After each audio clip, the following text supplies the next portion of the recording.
মুক্তি পাওয়ার প্রথম দিন থেকে দেশের প্রেক্ষাগৃহতে ঝড় তুলেছে শাকিব খানের ঈদের ছবি তুফান।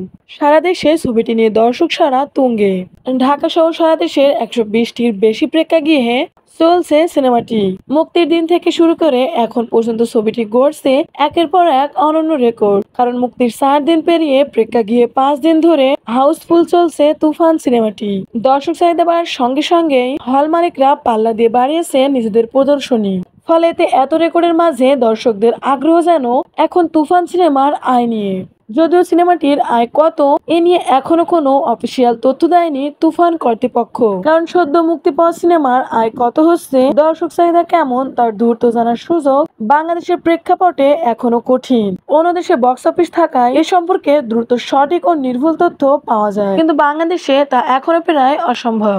এ প্রসঙ্গে সিনেমাটির প্রযোজক শাহরিয়ার শাকিব শুধু একটি প্রেক্ষাগৃহের হিসাব গতকাল গণমাধ্যমকে জানিয়েছেন। তিনি বলেন, সিনেমা থেকে কত আয় হয়েছে সেটা আসলে ম্যানুয়ালি আমাদের সংগ্রহ করতে হয়। হিসাব করতে অনেক সময়ের প্রয়োজন। শুধু একটা হিসাবই এখন আমার হাতে আছে, তা হলো সিনেপ্লেক্সে প্রথম আড়াই দিনে 1,20,00,000 টাকা ক্রস সেল হয়েছে। সিনেপ্লেক্সের ইতিহাসে গত 20 বছরে কোনো সিনেমার ক্ষেত্রে এটা হয়নি। এদিকে শুক্রবার গণমাধ্যমে স্টার সিনেপ্লেক্সের জ্যেষ্ঠ বিপণন কর্মকর্তা মেজবাউদ্দিন আহমেদ জানান, ঈদের আগের দিন থেকে তুফানের অগ্রিম টিকিট সোল্ড আউট হয়ে যায়। শুরুতে ঈদের দিন সিনেমাটি স্টার সিনেপ্লেক্সের সব আউটলেট মিলিয়ে 22টি শো চালানো হয়েছিল। পরে দর্শকদের চাপে গত বৃহস্পতিবার থেকে 51টি শো চালানোর সিদ্ধান্ত নেওয়া হয়। মেজবাউদ্দিন বলেন, আজ ছুটির দিন দর্শকদের চাপ আরও বাড়ছে। স্টার সিনেপ্লেক্সে চলা প্রিয়তমা, পরাণ ও হাওয়া সিনেমাকেও ছাড়িয়ে গেছে তুফান। এর আগে কোনো বাংলা সিনেমার এত শো চালানো হয়নি বলে জানিয়েছেন সংশ্লিষ্টরা। শুধু স্টার সিনেপ্লেক্সে নয়, তুফান সিনেমা দেখতে আসা দর্শকদের চাপ সারা বাংলাদেশের প্রতিটা সিনেমা হলে। ঢাকার আরেক সিনেপ্লেক্স লায়ন সিনেমাসে ঈদের দিন তুফানের 5টি শো চালানো হয়েছে। দর্শকদের অতিরিক্ত চাপ বাড়ার কারণে পরের দিনে 10টি শো চালানোর সিদ্ধান্ত নেওয়া হয়। লায়ন সিনেমাসের কর্ণধার মির্জা আব্দুল গণমাধ্যমকে জানান, তুফান সিনেমার প্রায় সব শোই হাউসফুল যাচ্ছে।